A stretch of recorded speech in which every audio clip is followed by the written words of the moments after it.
When Behavior announced that in the 8th year of the game we're getting 2 licenses starting with a capital L, I could bet those 2 were gonna be Jason and Chucky.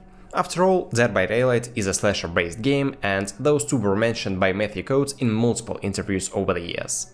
And let's be honest, what could possibly be larger than 2 remaining icons from the golden age of slasher genre? Well, except for Pennywise maybe. However, on August 1st, 2023, Behavior released a teaser trailer for the new chapter, and this one created an explosion within the community.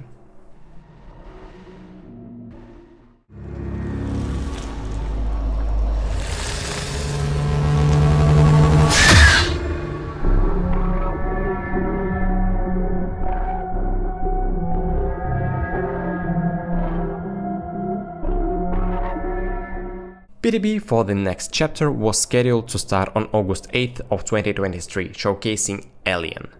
Damn, that's one hell of a capital L. I cannot fathom a license more significant than Alien. The very creature designed by Hans Giger didn't just become one of the most recognizable motion picture monsters, but shaped the most monsters yet to come to big screens and games alike. Without a doubt, Behavior have gotten themselves a license of a scale they've never handled prior. And from here on, only 2 scenarios were possible. Either the Xenomorph turns out to be an incredible character and becomes one of, if not the best DBD chapters ever, or Behavior mess up and things go sideways really quickly. Therefore, the week preceding the PDB was dreadful. Alien instantly birthed a lot of different expectations, and somewhat recent leaks suggested that Xenomorph will be a stealth killer. But most of all, I was afraid that cinema's most important monster will turn out just as lackluster, bugged and terribly broken as previous 4 chapters. Yes, I remember how buggy and unpolished the Mastermind was on release. But the worst was yet to come. When 7.2 PDB patch note went live, all my fears started taking physical shape. From the ability description, Xenomorph looked to be a shit killer with yet another item counter. I was totally wrong, however. And in this video I'll tell you how the Xenomorph turned out, what I expect from the chapter upon release, and why I believe that upon release Alien might be the best chapter Dead by Daylight has ever seen. Now, fasten the seatbelts, flush your toilets, turn on the noise cancellation, and let's begin. So, the Xenomorph. I can tell you from the get-go that Behavior decided to play safe with this one, no reinventing the wheel. For that reason, they gave it Nemesis Whip, Demo's Mobility, and its own pocket dimension. When Alien appears on the map, so do the 7 wormholes connected by a system of underground tunnels.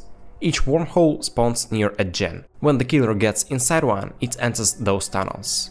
Tunnels aren't on the map, but you can return back using any wormhole up there. In this dimension, Alien can move around tunnels at extreme speeds. If you decide to mark one of the wormholes, the shortest path will be highlighted in yellow to you.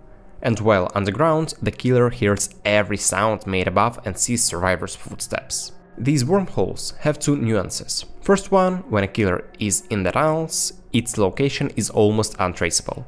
Second, when it comes out, survivors don't get any clues whatsoever, up until it's too late. What's more, and this one caught me off guard, while in the tunnels, killer can proc every perk, including auras and after images, spies from the shadows for instance. I really enjoyed this part.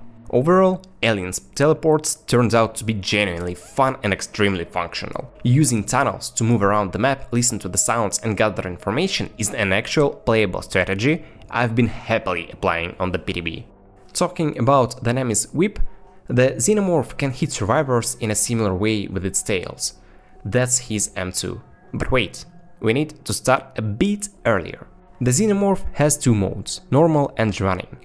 And irony is strong with this one, it has same speed in both modes. Switching between these modes is automatic. If running is ready, you enter it instantly, no setbacks. And while in running, Alien is shorter, its terror radius reduces by 8 meters, and also it gets its tail attack. This tail is like Nemesis Whip, but better. Tail is a poke hit front and down from your position, that if doesn't collide with anything. Has an active hitbox for around half a second and can be dragged sideways, but also up and downwards, as well as back and front. Sadly, if the tail collides with an object, the hitbox closes. Also, when compared to Nemesis, tail attack doesn't have any prior charging or slowdown, starting on single input. Before you hit, you can point yourself with your mouse, and while the hitbox is open, you can strafe sideways with WASD and up and down with your mouse. To add insult to injury, Alien can use its tail to aim close to itself in case any cheeky bastard tries to hide under your dress. I've also been told that it's possible to hit multiple people with the tail, but wasn't able to verify that myself. By the way, tail hit distance is solid as well, around 5 meters, just a tad bit shorter than Nemi's tier 3 whip. But as of now, its hitbox is derailed to the left and down from the animation, and this messes with your brain a lot. Overall, Alien's M2 attack is incredible, and map traversal together with info gathering are both 10 out of 10 features. There's of course a fly in the ointment, however. Xenomorph's power has an inbuilt counterplay mechanic. Right on top of the wormholes, survivors can find control decks. Players can grab turrets from them, each deck contains up to 4 turrets. Upon being picked up, a turret can be placed on the ground. There can be at max 4 turrets on the map mounted at the same time. Mounted turret scans a radius of approximately 10 meters and starts beeping when killer enters this radius. The closer the killer, the faster the beep. This also works when Alien is underground, which helps notice its arrival. Additionally, if the Xenomorph enters turret radius, it starts burning the killer until it overheats or is destroyed. If the killer wasn't running, turret can burn them out of the mode quickly and will slow them down for a short period of time. Alien can of course break the turret or hide behind an obstacle before losing the running. However, if Xenomorph loses running mode, they are forced to either wait 35 seconds of cooldown or retreat into the tunnels to gain running mode back much faster. By the way, when Xenomorph emerges from any wormhole, all turrets on the map turn off for a few seconds. And that's more or less everything. Honestly, I didn't have enough time to assess how strong Alien was. I was just so consumed by the feeling of how fun it was to play. But I'd say Xeno is a solid tier 2 killer. And now that we've done with the power, let's discuss possible changes from the PTB to live. You know, now that I think of it, let's start from how Alien felt on the PTB, because I haven't experienced anything like that since the Artist PTB. Alien feels ready. It's ready for release. Behavior could do it right this second, and this would be fine. Xeno's got 2-3 problems, all of which revolve around its tail attacks. First, if a rail hits any object, the attack ends. Regarding the weird hitboxes and unusual character design, this feels awkward. You have to rely on sound cues more than anything. Second, attack hitbox is decentered. It's moved to the left and down from the actual middle of the screen, completely detached from the animation. This leads to extremely weird hits going through and some obvious hits not happening. To comprehend this day one, I had to turn on the crosshair in my display, and that helped a lot. Without it, using tail was one hell of a struggle. Let me show you some of this stuff.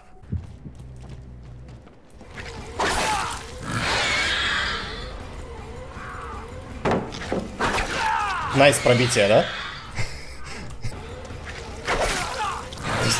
Типа... Бог мой. Как это хорошо, а? По идее, вот здесь вот можно пробить его везде, но надо постараться. Да.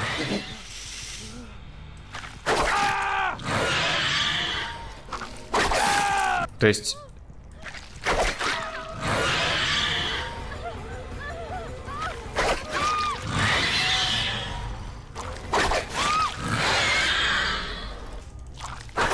Блин, ну по идее, если он летит вниз, то его можно продырявить. По идее, я должен мочь их пробить. Вот ты сел, окей. Блять, мне тут настроиться на фит. Почему их нельзя пробить? Мне кажется, что что-то не так с той информацией, которая у нас есть по хитбоксам. Многое не объясняется. Ну да, тут много спама текстур. Опа, нормально. То есть, ну вот я тебя уже вижу даже.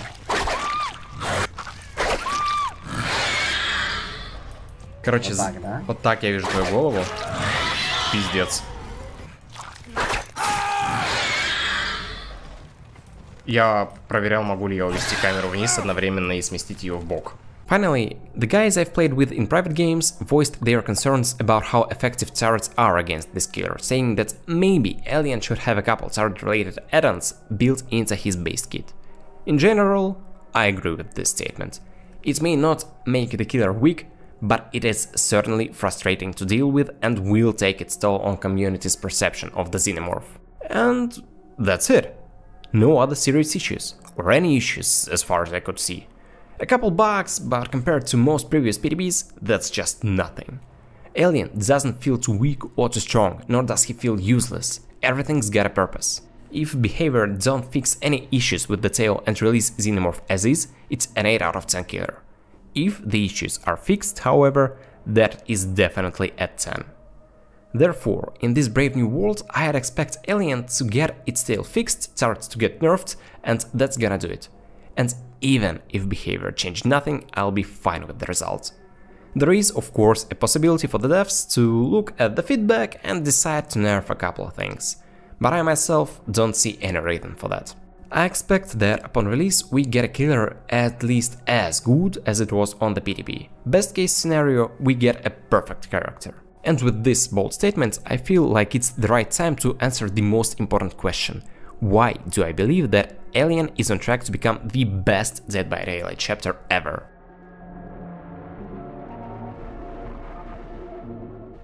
Honestly, with 3 previous chapters, I get a feeling that something weird had been going on. Night was seemingly done by a group of 4 people, Singularity by a Swift dev team, and Adriana was created by 2 people, graphic and game designers.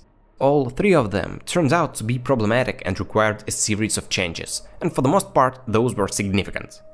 And even Wesker, community's now favorite killer, was incredibly buggy and clunky on the PTB and even worse upon release.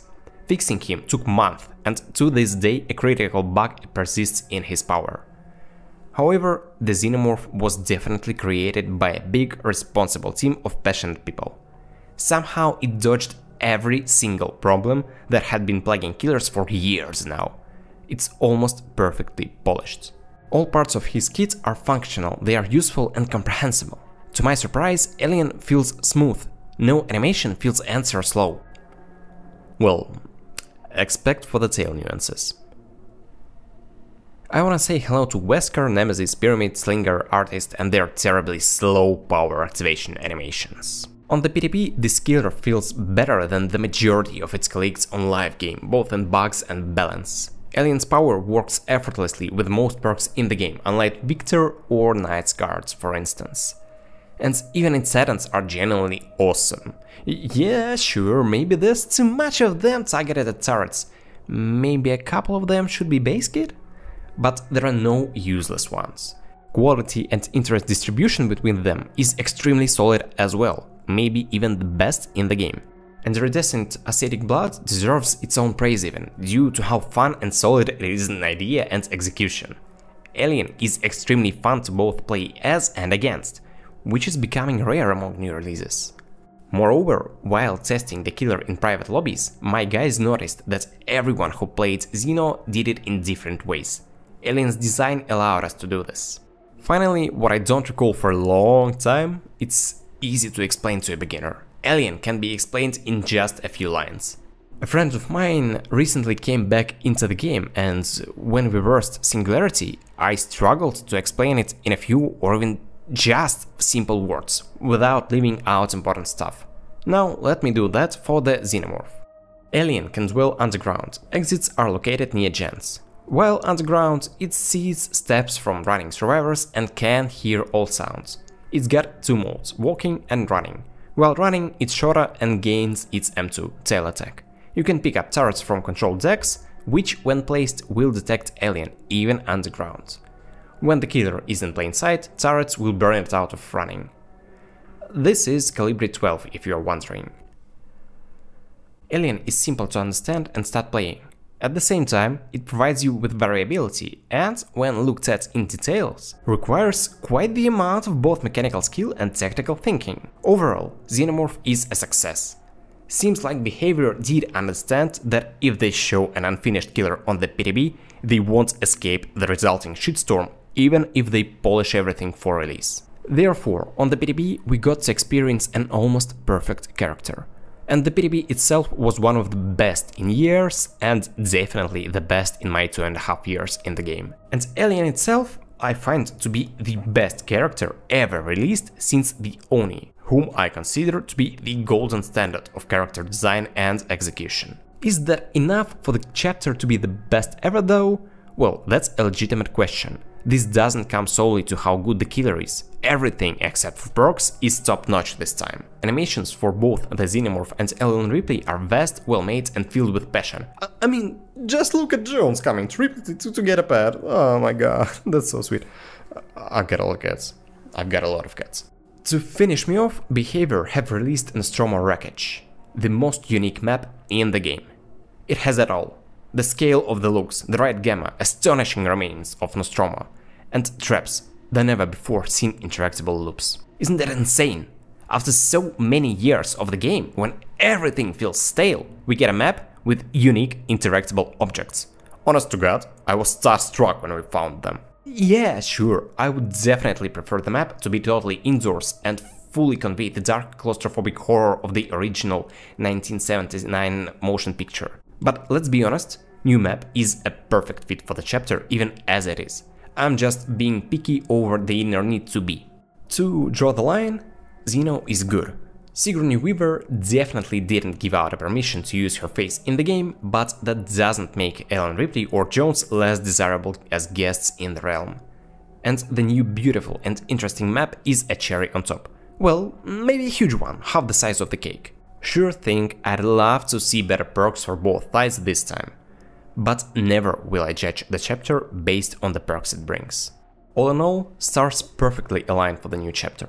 It's based on a legendary IP, Behavior definitely put in enough effort into quality here, and as players, we've been craving for a solid, interesting killer with a good chase power. Let me say this. I had never had as much fun in DBD as I did during the Alien PTB.